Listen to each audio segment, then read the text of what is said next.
Hello dear students, मैं अजय कुमार शर्मा एक बार फिर हाजिर हूँ आपके सामने ऑनलाइन क्लासेज में। तो हम बात कर रहे थे किसकी, बायोटेक्नोलॉजी में जीन स्थानांतरण की विधियों के बारे में बात कर रहे थे, ठीक है ना। और हमारी वाहक रहित विधियां चल रही थी, ठीक है ना, या वेक्टरलेस विधियों के बारे में हम बात कर रहे थे। देखो, तो उसके अंदर हम माइक्रो इंजेक्शन तक पढ़ चुके थे। अब हम आगे बात करते हैं, एक प्रोसीजर और है जिसको हम बोलते हैं लाइपोफैक्शन, ठीक है ना। अब देखो क्या होता है लाइपोफैक्शन। इसके अंतर्गत हम क्या करते हैं, लिपिड की एक लेयर या मेम्ब्रेन लेते हैं। क्या करते हैं हम, लिपिड की मेम्ब्रेन या झिल्ली लेते हैं।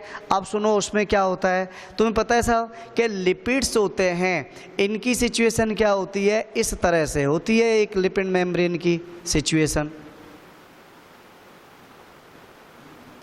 ये होता है। और लिपिड मेम्ब्रेन होती है, झिल्ली होती है, इसमें जो लिपिड होते हैं इसका देखो ये कौन सा सिरा है, याद रखना ये इसका अध्रुवीय भाग है। और ये कौन सा भाग है उसका, ध्रुवीय भाग। तुम्हें पता है अध्रुवीय भाग होता है, ये कैसा होता है, वाटर सोल्यूबल होता है साहब, यानी जल विलेय होता है। जबकि इसका ध्रुवीय भाग है, ये कैसा होता है,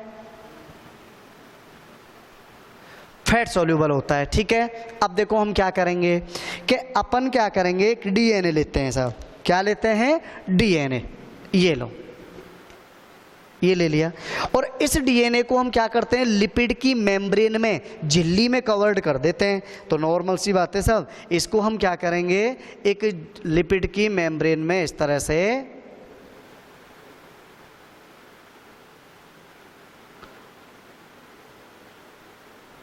कवर्ड कर दिया।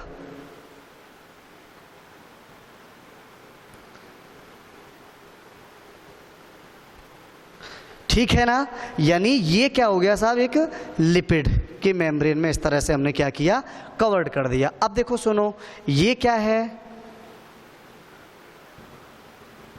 लिपिड, ये क्या है, डीएनए। ये लो साहब, लिपिड प्लस डीएनए की एक गोलीय संरचना बना ली जाती है, ठीक है ना। तो देखो एक चीज ध्यान रखना, ये लिपिड प्लस, इसको ही हम क्या बोल देते हैं, लाइपोफ्लेक्स बोल देते हैं। इसको अब हम क्या बोल देते हैं, लाइपोफ्लेक्स कह देते हैं। ये चीज ध्यान रखना साहब, इसको हमने क्या नाम दिया, फ्लेक्स कह दिया। अब ये हमारी कोई मेम्ब्रेन है, हम देखते हैं साहब ये किसी कोशिका में हमको ट्रांसफर कराना है, ठीक है। अब तुम्हें पता है ये कोशिका भी क्या होती है भाई, कोशिका झिल्ली का निर्माण आप लोगों को पता ही है कि इसमें द्विस्तरीय लिपिड पाई जाती है, होती है ना, प्रोटीन एवं लिपिड से ही तो बनी होती है। ये लो साहब,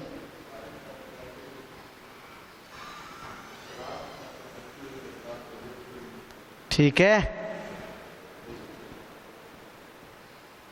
ये लो, ये क्या है,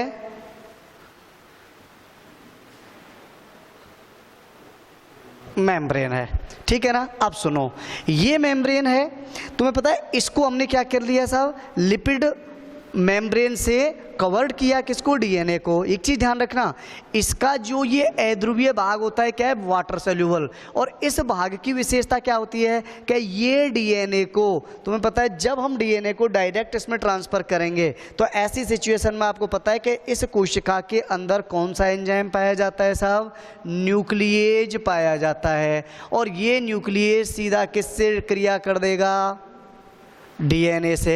और डीएनए से क्रिया करके उसका क्या करेगा, अपघटन। लेकिन इस क्रिया को रोकने का काम किसके द्वारा किया जा रहा है, इसके अध्रुवीय भाग द्वारा। क्या नहीं होने देगा, अपघटन। तो याद रखना कि इस मेम्ब्रेन के अंदर हमने डीएनए को पैक किया, तो इसका जो अध्रुवीय भाग जो वाटर सोल्यूबल है, ये इसकी क्या करेगा, सुरक्षा करेगा, किससे, न्यूक्लियस से, ठीक है। अब इसको हम किसके पास लाते हैं, इसके पास। देखो जब हम इसके पास लाए इस डीएनए को, ठीक है, तो देखिए हमने क्या किया, इस डीएनए को या डीएनए युक्त या लाइपोप्लेक्स है, इसको हम यहाँ लेके आए, यहाँ लेके आए। अब हमने क्या किया साहब, हमने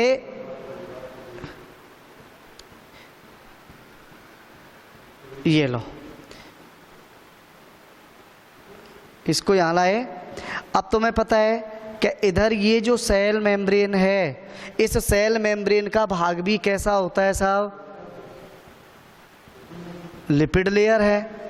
और इसका ये जो हमने लाइपोप्लेक्स है, इसका भी हमने क्या किया साहब कि इसका बाह्य भाग या ध्रुवीय सिरा भी कैसा है, फैट सॉल्यूबल है। इसका मतलब ये इसमें क्या हो जाएगा, डिजोल्व हो जाएगा। क्या हो गया साहब, डिजोल्व। ये लो घुल गया इसमें, और इसमें घुलता है तो ऐसी सिचुएशन में डीएनए है वो सीधा क्या होगा, अंदर आएगा। ठीक है ना, तो याद रखना साहब। और ये डीएनए यहाँ से होता हुआ, इसका जो पोलर भाग था फैट सोल्यूबल था, फैट की वजह से इसमें डिजोल्व हुआ, याद रखना डीएनए यहाँ आएगा। और डीएनए किसके अंदर एंट्री करेगा भाई, इस कोशिका के सामान्य डीएनए के साथ ये जुड़ जाएगा। ठीक है ना, तो इसी विधि को हम क्या कहते हैं। अब देखो सिंपल सी विधि है, देखो मैं एक बार रिपीट कर देता हूँ साहब। हम क्या लेंगे, लिपिड झिल्ली, उसमें हम किसको कवर कर लेंगे, डीएनए को, और एक गोलिका बना लेंगे। ठीक है ना, जिसको अपन लाइपोप्लेक्स कह देते हैं। ठीक, अब सुनिए साहब, इस गोलिका को हम क्या है, जो टारगेट सेल है उस सेल के पास लाते हैं। तो इस गोलिका का जो बाह्य ध्रुवीय भाग है वो क्या होता है सब, फैट सोल्यूबल होता है। इसका मतलब इस जो फैट की बनी हुई है इस लिपिड की लेयर में ये फैट सोल्यूबल क्या होगा, डिजोल्व हो जाएगा, घुल जाएगा। घुल जाता है तो ये डीएनए सीधा कहाँ पहुँचेगा साहब, इसमें अंदर, और इसकी कोशिका के साथ क्या हो जाएगा, शामिल हो जाएगा। ठीक है ना, और इसके जो अध्रुवीय भाग हैं वो क्या होते हैं साहब, जलविले होते हैं, और जलविले भाग इसको न्यूक्लियस से बचाए रखने का काम करते हैं। ठीक है, इसी विधि को हम क्या बोल देते हैं, लाइपोफैक्शन विधि कह देते हैं। ठीक है ना, अब सुनिए साहब, इस लाइपोफैक्शन विधि के कुछ क्या हैं, फायदे भी हैं, तो कुछ क्या हैं, नुकसान भी हैं। ठीक है, देखो सबसे पहले हम बात कर लेते हैं इसका फायदे की बात करें, यानी लाभ की बात करेंगे।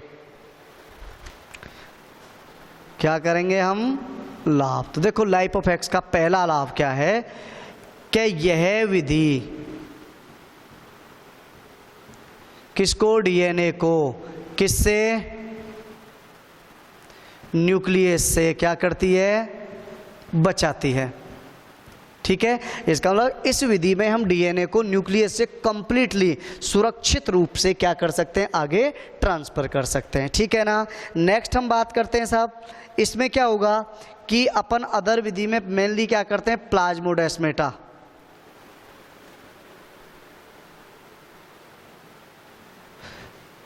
या प्रोटोप्लास्ट के द्वारा ही क्या करते हैं, डीएनए ट्रांसफ़र कर सकते हैं। यानी अदर विधि में हम क्या करते हैं, या तो प्लाज्मोडेस्माटा तो हमें पता ही है साहब कि दो सेल होती हैं, उनके मध्य जो पाए जाने वाले सूक्ष्म एरिया छिद्र होते हैं वो प्लाज्मोडेस्माटा। तो या तो हम उनके माध्यम से क्या करते हैं, डीएनए ट्रांसफ़र करते हैं, और या फिर क्या करते हैं, हमें प्रोटोप्लास्ट की आवश्यकता होती है साहब। ठीक है ना, और प्रोटोप्लास्ट की आवश्यकता होती है, इसलिए हम प्रोटोप्लास्ट के माध्यम से, लेकिन इस विधि द्वारा, ठीक है ना, लेकिन अपन क्या करते हैं, लेकिन इस विधि द्वारा अन्य प्रकार से भी क्या कर सकते हैं, डीएनए ट्रांसफर कर सकते हैं। ठीक है, दूसरा लाभ ये हो गया।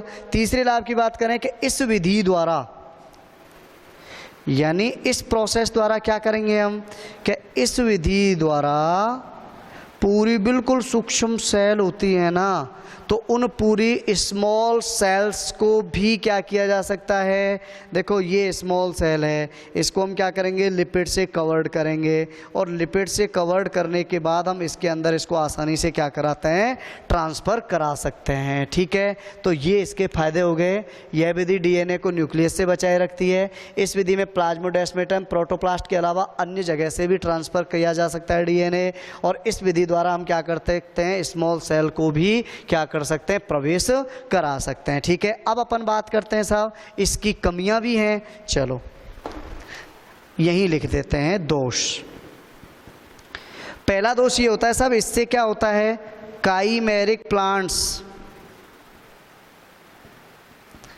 यानी इसके द्वारा क्या है, काइमेरिक प्लांट्स डेवलप होने के चांसेस ज़्यादा। मतलब हम क्या करते हैं सब, काइमेरिक का मतलब क्या हुआ, ये सेल थी, इसमें हमने ये विशेष प्रकार का डीएनए प्रवेश कराया और हम चाहते हैं कि सब इस सेल के अंदर इस डीएनए से नियंत्रित जो भी लक्षण है वो कंप्लीटली इसमें विकसित होने चाहिए। लेकिन ऐसा नहीं होता, कई बार ऐसा होता है सब इस डीएनए के साथ साथ इसके जो नॉर्मल डीएनए के लक्षण है वो भी बहुत ज़्यादा प्रभावी रूप से क्या हो जाते हैं, प्रकट हो जाते हैं। तो ऐसी सिचुएशन में दोनों के लक्षण है ना वो क्या होते हैं साहब, पूरी तरह से ना तो इसके कंप्लीट प्रकट हो रहे ना इनके, तो 50-50 वाला होता है। तो ऐसी सिचुएशन में हम इसको क्या बोल देते हैं, काइमेरिक प्लांट। तो सबसे मेन चीज़ तो ये है कि सब हम डीएनए ट्रांसफ़र करके जो लक्षण पूरी तरह से प्रभावी रूप से प्राप्त करना चाहते हैं वो प्राप्त नहीं होता, ठीक है ना। और दूसरी विधि ये है, दूसरा दोष ये है कि ये विधि क्या होती है साहब, थोड़ी हार्ड होती है, थोड़ी कॉम्प्लेक्स होती है, ठीक है। इसलिए इसमें क्या होता है साहब कि वर्क भी अधिक खर्च होता है और मनी भी अधिक खर्च होती है, ठीक है ना।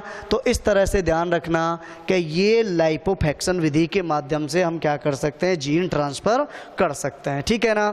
बाकी अपन मिलते हैं अगले वीडियो में, तब तक के लिए धन्यवाद। अच्छी तरह से पढ़िए, घर पर रहिए, सुरक्षित रहिए।